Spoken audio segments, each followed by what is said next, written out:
വാസസ്ഥലം കൃപാസനം, കൃപയുടെ വാസസ്ഥലം കൃപാസനം. വേദനിക്കുന്നവർക്കെന്നും ആത്മധൈര്യത്തിനഭിഷേകം, വചനത്തിനഭിഷേകം, ആത്മസൗഖ്യത്തിനഭിഷേകം. വരുവിൻ നിങ്ങൾ യേശുവിൻ സന്നിധേ, അവനേകും സാന്ത്വനം. കൃപയുടെ വാസസ്ഥലം കൃപാസനം, കൃപയുടെ വാസസ്ഥലം കൃപാസനം.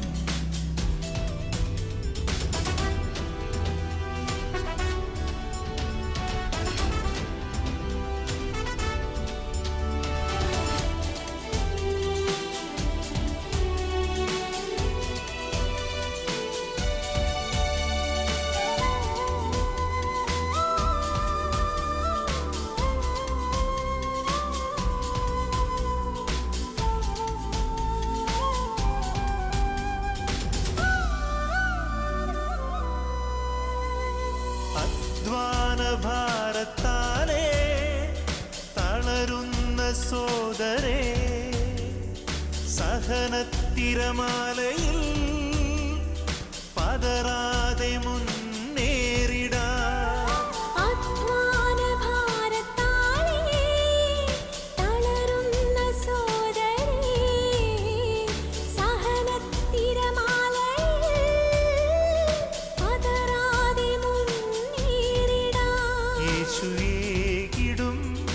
അഭിഷേകം സാന്ത്വനാഭിഷേകം, യേശുവേകിടും അഭിഷേകം സാന്ത്വനാഭിഷേകം. പരിശുദ്ധ പരമ ദിവ്യകാരുണ്യനാഥന, എന്നേരവും ആരാധനയും സ്തുതിയും പുകഴ്ചയും ഉണ്ടായിരിക്കട്ടെ. നിന്നോടൻ ദൈവമേ ഞാൻ ചേരട്ടെ, നിൻ ക്രൂശു ഞാൻ വഹിച്ചെന്നാലുമേ എൻ ഗീതം എന്നുമേ നിന്നോടൻ ദൈവമേ, നിന്നോടൻ ദൈവമേ ഞാൻ ചേരട്ടെ.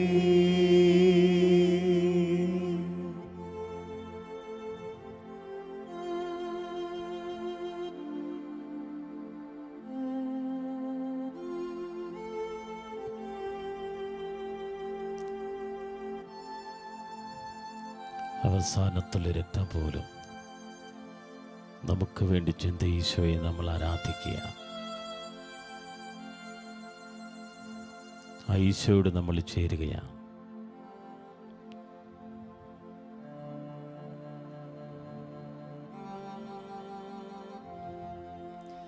ദാസൻ യാക്കോബേ പോൽ കാലത്തിൽ വൻകാട്ടിൽ കല്ലിന്മേൽ ഉറങ്ങുകിൽ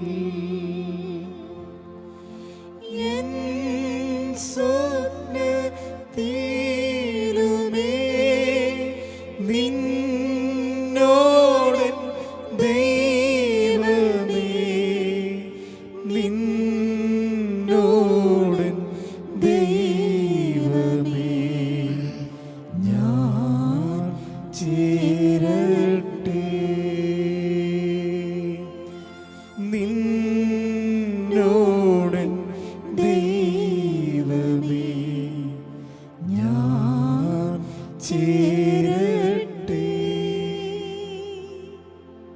ഈശോമിശിഹായെ ഞങ്ങൾ അങ്ങേക്കുമ്പോൾ ആരാധിക്കുകയും സ്തോത്രം ചെയ്യുകയും ചെയ്യുന്നു. എന്തുകൊണ്ടെന്നാൽ വിശുദ്ധ കുരിശാൽ അങ്ങ് ലോകത്തെ വേണ്ടി രക്ഷിച്ചു. പ്രിയമുള്ളവരെ,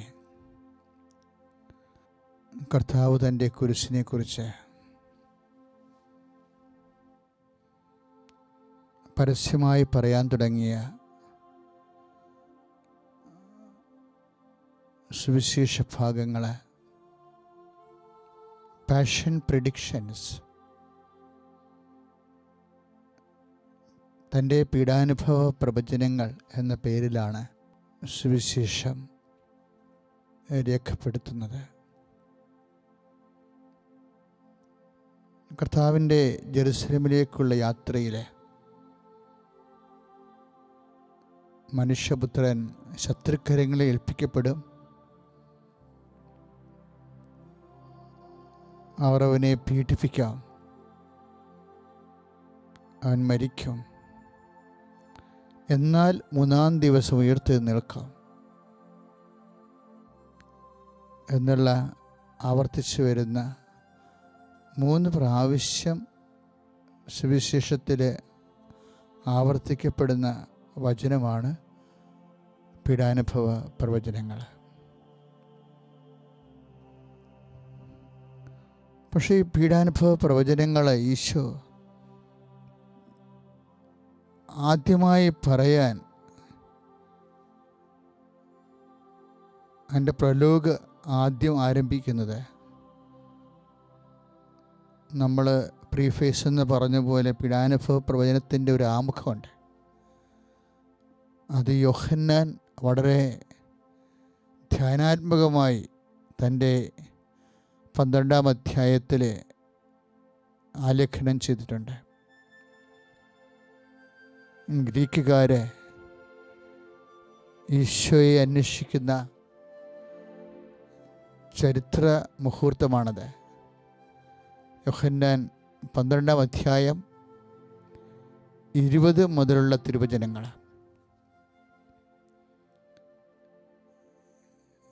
ഗ്രീക്കുകാർ ഈശോയെ അന്വേഷിക്കാൻ വേണ്ടി വന്നു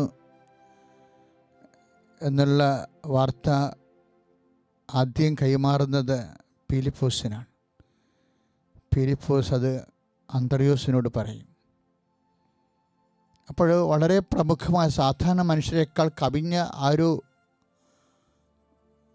സാധാരണ മനുഷ്യൻ്റെ ആവശ്യങ്ങളെക്കാൾ ഉത്തുംഗമായ എന്തോ ആവശ്യമായി വന്നതുകൊണ്ടാണ് ഫിലിപ്പോസ് അന്ത്രയോസും കൂടിയാണ് ഈശോൻ്റെ അടുത്ത് വന്നിട്ട് അങ്ങയെ ഗ്രീക്കുകാർ അന്വേഷിക്കുന്നുവെന്ന് പറഞ്ഞത്. ഗ്രീക്കുകാർ എന്തിനാണ് അന്വേഷിക്കുന്നത്, എന്താണ് അന്വേഷിക്കുന്നത് എന്നൊക്കെ വിശുദ്ധ പൗലോസ് അപ്പോസ്തലൻ എഴുതിയിട്ടുണ്ട്. ഗ്രീക്കുകാരെപ്പോഴും അന്വേഷിക്കുന്നത് വിജ്ഞാനമാണ്. 1 കൊരിന്ത്യൻസിൻ്റെ 1:22 വചനങ്ങളിലെ പൗലോസ് അതിങ്ങനെ എഴുതുന്ന, ഗ്രീക്കുകാർ വിജ്ഞാനം അന്വേഷിക്കുന്നു, യഹൂദർ അടയാളങ്ങൾ അന്വേഷിക്കുന്നു. അപ്പോൾ കർത്താവിൻ്റെ കാലത്തുള്ള ഓരോ പ്രധാനപ്പെട്ട ജനപദങ്ങൾ അവരുടെ മഹത്വത്തിൻ്റെ കാരണമായും അടിസ്ഥാനമായും ഒക്കെ അന്വേഷിക്കുന്നത് എന്താണെന്ന് കർത്താവിനും അറിയാം. പൗലോസ് ഈ വിഷയത്തെക്കുറിച്ച് പറയണത് ഇവർ എല്ലാവരും ഓരോ ദിവസവും പുതിയ പുതിയ കാര്യങ്ങൾ കേൾക്കുന്നതിൽ അവർക്ക് താല്പര്യമുണ്ടെന്നാണ്. നടപടി പുസ്തകത്തിൻ്റെ 17:21 തിരുവചനം. ഏഥൻസിലുള്ളവർ ഓരോ ദിവസവും ഓരോ കാര്യങ്ങൾ കേൾക്കുന്നതിൽ താല്പര്യമുള്ളവരായിരുന്നു എന്ന്. അതാണ് ടെസ്റ്റ് ചെയ്ത് പൗലോസ് പറയണത്. അവർ വിജ്ഞാനം അന്വേഷിക്കുന്നു, അതിൽ ആഹ്ലാദിക്കുന്നു. ഗ്രീക്കുകാരുടെ സന്തോഷം വിജ്ഞാനത്തിലാണ്, യഹൂദൻ്റെ സന്തോഷം അടയാളത്തിലാണ്.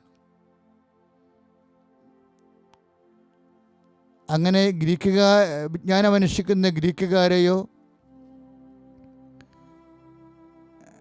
അടയാളം അന്വേഷിക്കുന്ന യഹൂദരെയോ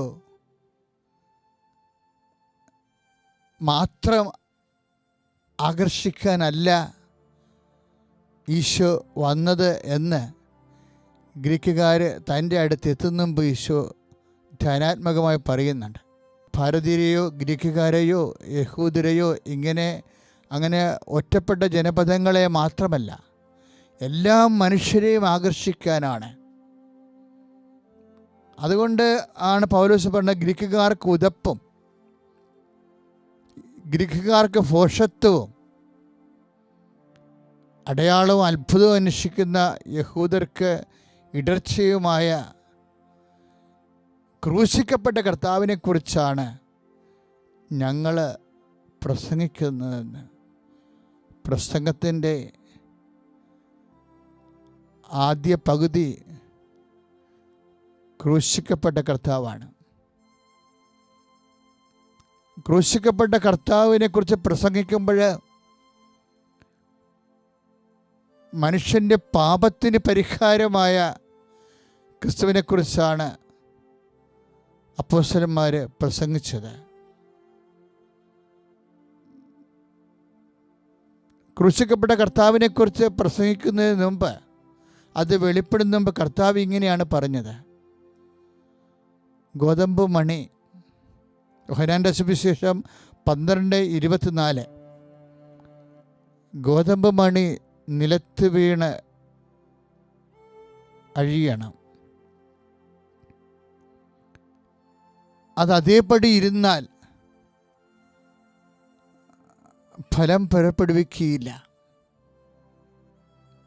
അത് അഴിഞ്ഞാലോ സമർത്ഥമായ ഫലം പുറപ്പെടുവിക്കും. കർത്താവ് തൻ്റെ കുരിശിൽ അഴിയുകയും നിത്യതയിൽ സമൃദ്ധമായ ജീവനായി ഉയർത്തെഴുന്നേൽക്കുകയും ചെയ്യുന്ന ജീവൻ്റെ ഒരു മാർഗമുണ്ട്. അത് ജ്ഞാനത്തിൻ്റെ മാർഗത്തെക്കാളും, ഗ്രീക്കുകാർ അന്വേഷിക്കുന്ന ജ്ഞാനത്തിൻ്റെ മാർഗത്തെക്കാളും, യഹൂദർ അന്വേഷിക്കുന്ന ഭക്തിയുടെ അടയാള മാർഗങ്ങളെക്കാളും അപ്പുറത്താണ്. അതാണ് ഈശോ അങ്ങനെ പറഞ്ഞത്. അതായത് എല്ലാ മനുഷ്യരെയും ആകർഷിക്കുന്ന, ഈശോ തന്നെ പറഞ്ഞു, ഞാൻ എന്തിനാണ് വന്നത്? ഞാൻ വന്നിരിക്കുന്നത് അവർക്ക് ജീവൻ ഉണ്ടാകുവാൻ മാത്രമല്ല, സമൃദ്ധമായി ഉണ്ടാകുവാൻ. ഈ സമൃദ്ധമായ ജീവനാണ് കുരിശിൻ്റെ ആ വലിയ അഴിച്ചിലൂടെ ഉണ്ടാകുന്നത്. അതുകൊണ്ടാണ് കുരിശ് കർത്താവ് നമുക്ക് പകരക്കാരനായി തിരഞ്ഞെടുത്തുകൊണ്ട് കുരിശിൽ തന്നെ സമർപ്പിച്ച് നിത്യപിതാവിനെ പരിഹാര ബലിയാക്കി, പിതാവ് ആ ബലി സംപ്രീതനാകുമ്പോഴാണ് അത് കൃപയായി മാറുന്നത്, ജീവൻ്റെ മാർഗം ലക്ഷ്യമായി സാക്ഷാത്കരിക്കപ്പെടുന്നത്. പിതാവായ ദൈവം എനിക്ക് അംഗീകാരം മുദ്ര ചാർത്തിയിരിക്കുന്നുവെന്ന് ഈശോ പ്രസംഗിക്കുമ്പോൾ അതിൻ്റെ കൂടെ കൂട്ടിച്ചേർക്കേണ്ട ഒരു വചനമാണ്, പിതാവായ ദൈവത്തിൻ്റെ തിരുസന്നിധിയിൽ കർത്താവിൻ്റെ ബലി സ്വീകാര്യമാകുന്നുണ്ട്. ഇതാ ഞാൻ തിരഞ്ഞെടുത്ത എൻ്റെ ദാസൻ, എൻ്റെ ആത്മാവ് പ്രസാദിച്ചതിൻ്റെ പ്രിയപ്പെട്ടവരെന്ന് പറയുമ്പോൾ മത്തായി 12:18 ആ പ്രസാദാത്മകത, പിതാവിൻ്റെ പ്രസാദമാണ് കുരിശിൻ്റെ സ്വീകാര്യത. ഇതിലൂടെ മനുഷ്യരാശിക്ക് ലഭിക്കുന്ന കൃപ, അതാണ് ജീവൻ. അത് നിത്യതയിൽ നമുക്ക് ഓഹരിയാകുകയും നമ്മുടെ മഹത്വത്തിന് കാരണമാകുകയും ചെയ്യുമ്പോൾ കുരിശ് മഹത്വമായി മാറുന്നു. കർത്താവിൻ്റെ മാർഗം ഭക്തിമാർഗമല്ല, കർത്താവിൻ്റെ മാർഗം ജ്ഞാനമാർഗമല്ല, കർത്താവിൻ്റെ മാർഗം മഹത്വത്തിൻ്റെ മാർഗമാണ്. ആ മഹത്വത്തിൻ്റെ ലോകരാശി മഹത്വം പ്രാപിക്കുന്നതിന് വേണ്ടി ചരിത്രത്തിൽ സംഭവിച്ച മഹാദിനങ്ങളെ നമ്മൾ ധ്യാനിക്കുകയാണ്. കർത്താവേ, നിൻ്റെ മാർഗത്തിലൂടെ, കുരിശിൻ്റെ മാർഗത്തിലൂടെ മഹത്വത്തിലേക്ക് എത്തിച്ചേരാനുള്ള കൃപ അങ്ങയുടെ മക്കൾക്ക് നൽകണമേ. കുരിശിൻ്റെ മാർഗങ്ങളിലൂടെ ജീവനിലേക്ക് എത്തിച്ചേരാനുള്ള, നിന്നോട് ചേരാനുള്ള കൃപ, മഹത്വം പ്രാപിക്കാനുള്ള കൃപയാൽ ഈ ദിനങ്ങളിൽ ഞങ്ങളെ അഭിഷേകം ചെയ്യണമേ. സ്തുതിക്കട്ടെ, സ്തുതിക്കട്ടെ.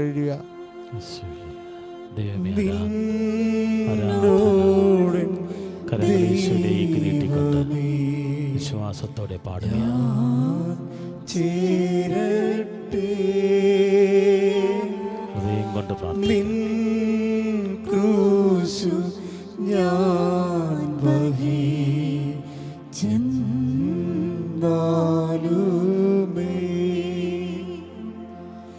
എൻ ഗീതം എന്നുമേ നിന്നോട് ദൈവമേ, നിന്നോട്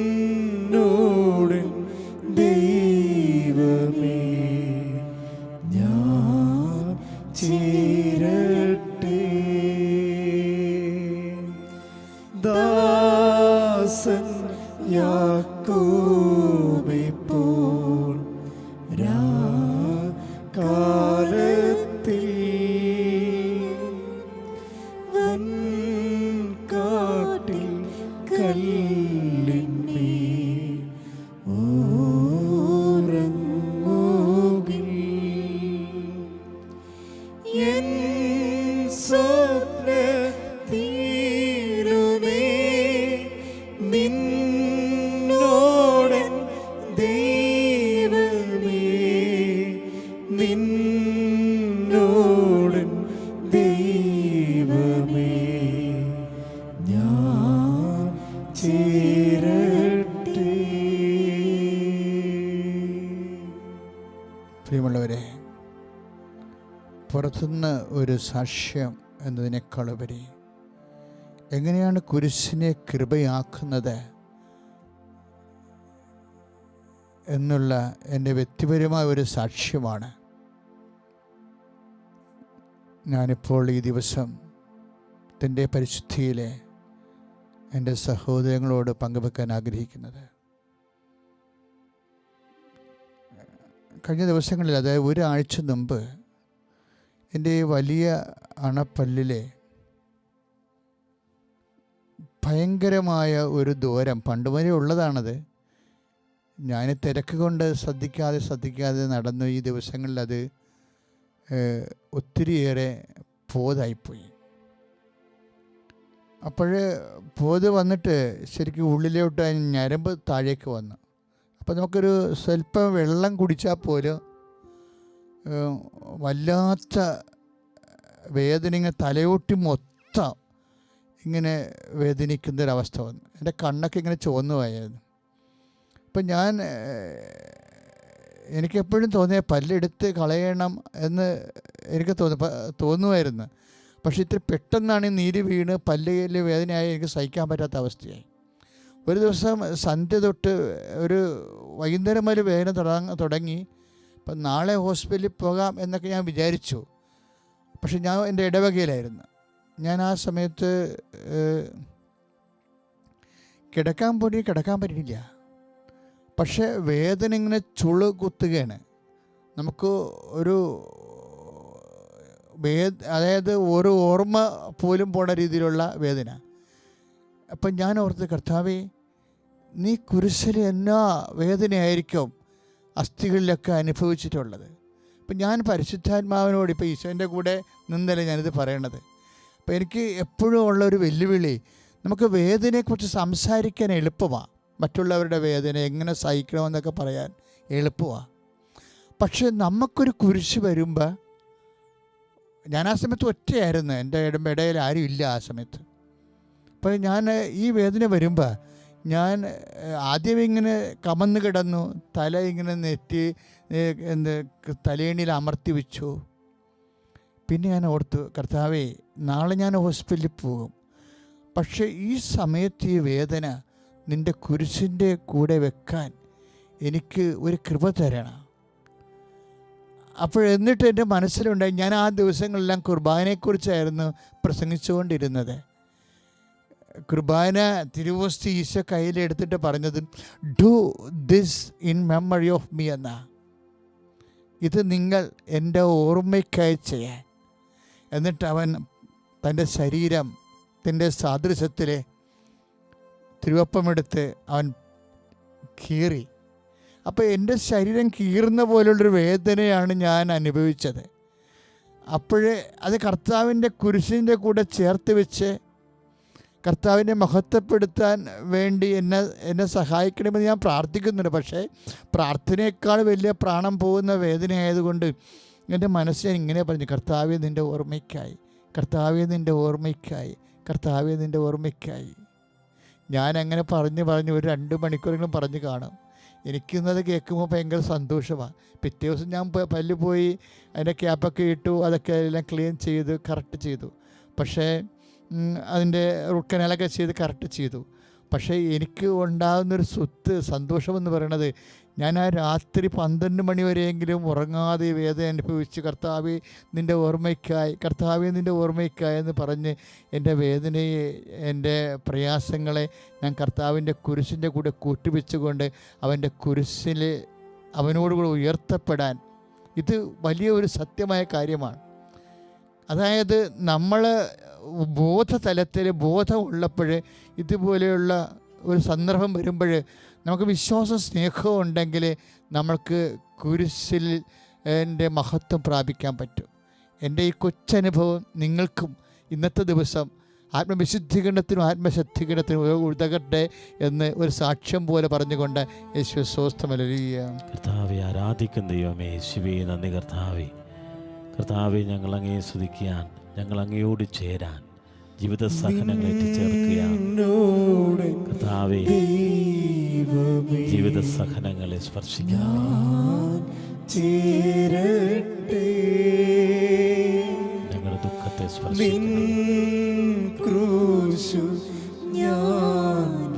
ഈശോയെ സ്പർശിക്കണമേ.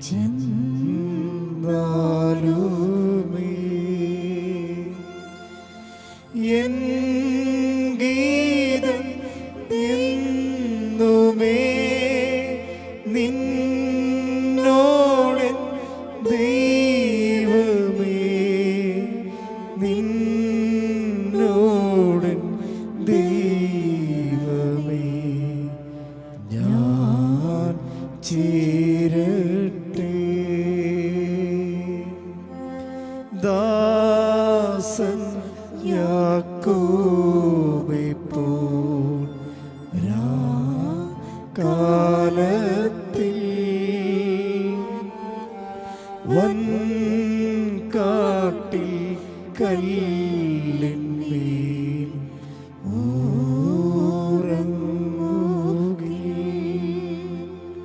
കർത്താവേ, നിന്നെ ഞങ്ങൾ ആരാധിക്കുകയും സ്തുതിക്കുകയും നിന്നെ കുമ്പിട്ട് ആരാധിക്കുകയും സ്തോത്രം ചെയ്യുകയും ചെയ്യുന്നു. എന്തുകൊണ്ടെന്നാൽ കർത്താവെ, നിന്നെ ഞങ്ങൾ കുമ്പിട്ട് ആരാധിക്കുകയും സ്തോത്രം ചെയ്യുകയും ചെയ്യുന്നു. എന്തുകൊണ്ടെന്നാൽ ലോകത്തെ വേണ്ടി രക്ഷിച്ചു. പ്രിയമുള്ളവരെ, ലോകം മുഴുവനുമുള്ള മനുഷ്യരനുഭവിക്കുന്ന കുരിശ്, അത് ഞാൻ നേരത്തെ പറഞ്ഞ പോലെ യേശുവിൻ്റെ നാമത്തിൽ പൗലോസ് അപ്പോസ്തലൻ പറയും, യേശു ക്രിസ്തുവിൻ്റെ കുരിശിൽ വരുന്ന പോരായ്മ, അല്ല വേദനയിൽ വന്ന പോരായ്മ, അത് സങ്കല്പമാണ്. അങ്ങനെ ഒരു പോരായ്മയില്ല. അങ്ങനെ ഒരു പ്രൊവിഷൻ ഉണ്ടായിരുന്നെങ്കിൽ എന്ന് ആ മനുഷ്യൻ ആത്മാവിൽ ആഗ്രഹിച്ചു പോവുകയാണ്. അങ്ങനെ ഉണ്ടെങ്കിൽ എൻ്റെ അദ്ദേഹത്തിന് അൾസർ രോഗമായിരുന്നു പൗലോസിന്. അത് അദ്ദേഹം ഈശോൻ്റെ കുരിശിൻ്റെ കൂടെ കൂട്ടിവെച്ചുകൊണ്ട് ലോകത്തിൻ്റെ രക്ഷയ്ക്ക് വേണ്ടി കർത്താവിൻ്റെ കൂടെ ചേർന്ന് സഹ കുരിശ് വാഹകനായിക്കൊണ്ട്.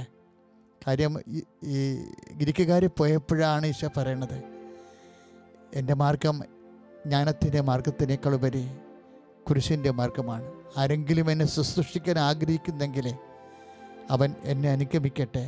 വേദന ലോകത്തിൻ്റെ പരിത്രാണത്തിന് വേണ്ടി കർത്താവിൻ്റെ കൂടെ കുരിശിൻ്റെ കൂടെ ഐക്യദാർഢ്യം പ്രഖ്യാപിച്ചുകൊണ്ട് ഏറ്റെടുക്കുമ്പോഴാണ് നമ്മൾ കർത്താവിൻ്റെ കൂടെ ചേരുന്നത്.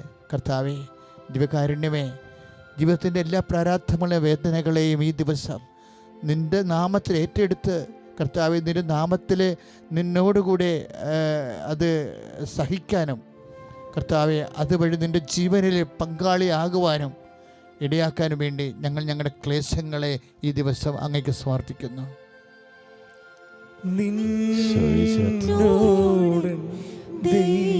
എന്നെ അനുഗമിക്കാൻ ആഗ്രഹിക്കുന്നവൻ തൻ്റെ കുരിശുമെടുത്ത് എന്നെ അനുഗമിക്കെന്ന് പറഞ്ഞ ദൈവമേ, ഞങ്ങൾ അങ്ങയോട് ചേരുകയാണ്. ശക്തിപ്പെടുത്തണമേ.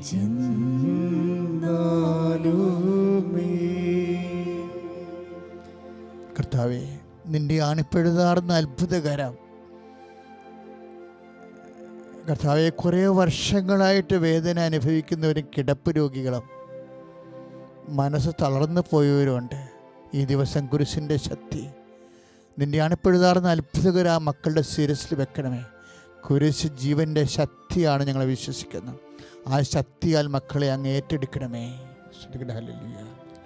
നിന്നോട് ദൈവമേ കർത്താവേ, ഞങ്ങൾ അങ്ങേ ആരാധിക്കുന്നു.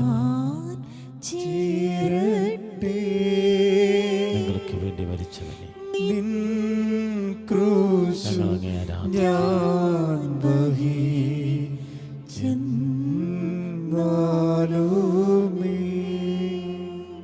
കർത്താവെ, കുരിശിൽ കിടന്നുകൊണ്ട് പോലും കർത്താവെ എല്ലാവരെയും റിലീവ്ഡ് ചെയ്യാൻ, താഴെ നിൽക്കുന്നവരെയും നിൻ്റെ ചങ്കൽ കൊത്താൻ ഓങ്ങുന്നവരെയും പാർശ്വങ്ങൾ ക്രൂശിക്കപ്പെട്ടവരെയും എല്ലാവരെയും റിലീവ്ഡ് ചെയ്യാൻ, വിമോചിപ്പിക്കുവാൻ കർത്താവെ നീ എപ്പോഴും അതിൻ്റെ പഴുതുകൾ അന്വേഷിക്കുകയായിരുന്നു ഈശോ. അവസാനം നീ ആ നിൻ്റെ പ്രാണം പിടയുന്ന സമയത്ത് പോലും കർത്താവെ നിൻ്റെ കൂടെ നിൽക്കുന്നവരെയും ലോകത്തിലുള്ളവരെയും വിടുവിക്കാൻ വേണ്ടി കർത്താവെ, അവരെ കുറ്റവിമുക്തമാക്കാൻ വേണ്ടി കർത്താവെ നീ മാർഗങ്ങൾ ധ്യാനിച്ചു. എന്നിട്ട് നീ ഉച്ചസ്വരത്തിൽ പറഞ്ഞു, പിതാവേ അവരോട് ക്ഷമിക്കണമേ, അവർ ചെയ്യുന്നത് എന്തെന്ന് അവരറിയുന്നില്ല എന്ന്. ഞങ്ങളുടെ അറിവ് കേടുകളുടെ ഔദാര്യത്തെ കർത്താവ്, അവർ കേടുകളുടെ പിൻബലത്തിൽ കർത്താവേ അത് നീ വലിയ ഒരു മോചനദ്രവ്യം പോലെ ഏറ്റെടുത്തുകൊണ്ട് കർത്താവേ ആ നിമിഷം പോലും കർത്താവേ നീ ഞങ്ങളെ രക്ഷിക്കുന്നതിന് വേണ്ടി വലിയ സ്നേഹസമർപ്പണം ചെയ്തു. ഈ വിശുദ്ധമായ ദിവസം കർത്താവേ, ഈ ദിവസങ്ങളിൽ ഞങ്ങൾ അത് തന്നെ ധ്യാനിച്ചുകൊണ്ട് ഞങ്ങൾക്കും അങ്ങേപ്പോലെ മറ്റുള്ളവർ ഞങ്ങളോട് ചെയ്തിട്ടുള്ള അപരാധങ്ങൾ കർത്താവെ, പലതരത്തിലുള്ള ഞെരുക്കങ്ങൾ, അതെല്ലാം അവരെല്ലാം സ്വതന്ത്രമായി ക്ഷമിച്ച് നിന്നെപ്പോലെ അവരെല്ലാം സ്വതന്ത്രമാക്കി സ്നേഹിക്കാൻ ആവശ്യമായ കർത്താവെ ക്ഷമയും സഹിക്കുന്ന സ്നേഹമായ ക്ഷമയാൽ ഞങ്ങളെ എല്ലാവരെയും, ഈ ധ്യാനം കൂടുന്ന എല്ലാവരെയും, ഈ ആരാധനയിൽ പങ്കെടുക്കുന്ന എല്ലാവരെയും കർത്താവെ നീ വിശുദ്ധീകരിക്കണമെന്ന് പ്രാർത്ഥിക്കുന്നു. കർത്താവേ, ക്ഷമിക്കാനുള്ള ശക്തി ഞങ്ങൾക്ക് തരണമേ. അപരാധങ്ങളെ പൊറുക്കാൻ ഞങ്ങളെ പഠിപ്പിച്ച നന്ദി പറയും. ക്ഷമിച്ചു സ്നേഹിക്കാൻ അങ്ങേ പീഡാനുഭവത്തിൻ്റെ മായാത്ത മുദ്ര ഞങ്ങളിൽ പതിപ്പിക്കണമേ.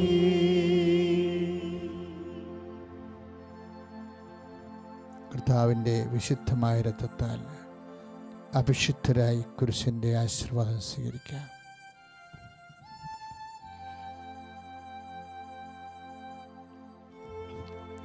ഗോതമ്പ് മണി നിലത്ത് വീണ് അഴിയുന്നില്ല എങ്കിൽ അത് അതേപടി ഇരിക്കുമെന്ന് പറഞ്ഞ ദൈവമേ, ഞങ്ങളുടെ ജീവിതമാകുന്ന ഗോതമ്പ് മണി നിലത്ത് വീഴുമ്പോൾ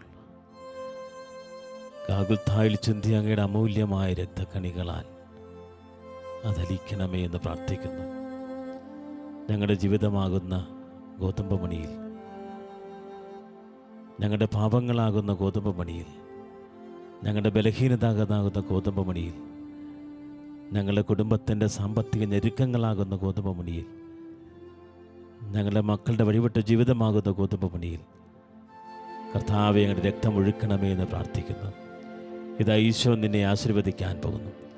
സ്നേഹത്തിന് വേണ്ടി ജീവൻ ബലികഴിക്കുന്നതിനേക്കാൾ വലിയ സ്നേഹമില്ലെന്ന് പറഞ്ഞ ദൈവം നമ്മളെ ആശീർവദിക്കുകയാണ്. കുരിശിൽ കിടന്നുകൊണ്ട് നല്ല കള്ളന് പർദീസ വാഗ്ദാനം ചെയ്ത ദൈവം നിന്നെ ആശീർവദിക്കുകയാണ്. നമ്മുടെ അതിക്രമങ്ങൾക്ക് വേണ്ടി ഈശോ മാധ്യസ്ഥം വഹിക്കാൻ കർത്താവ് ഞങ്ങളുടെ ക്ഷതങ്ങളാൽ ഞങ്ങൾ സൗഖ്യമുള്ളവരായി. കർത്താവേ, ഇവർ ചെയ്യുന്നവരറിയില്ല എന്ന് പറഞ്ഞുകൊണ്ട് ഞങ്ങളുടെ തെറ്റുകൾ പുറത്തവനെ അങ്ങേ ഞങ്ങൾ ആരാധിക്കുകയാണ്, അങ്ങേ ഞങ്ങൾ സ്തുതിക്കുകയാണ്. ഈശോയെ, അങ്ങയുടെ മരണം ഞങ്ങൾക്ക് പുതുജീവൻ പ്രദാനം ചെയ്യുന്നു. ഞങ്ങൾക്ക് പുത്തൻ ജീവിതം ചൈതന്യം നൽകുകയാണ്. അവസാനത്തുള്ളി രക്തം പോലും കർത്താവെ ഞങ്ങൾക്ക് സൗഖ്യമായി മാറി. എല്ലാ രോഗങ്ങളും സുഖപ്പെടുത്തണമേ.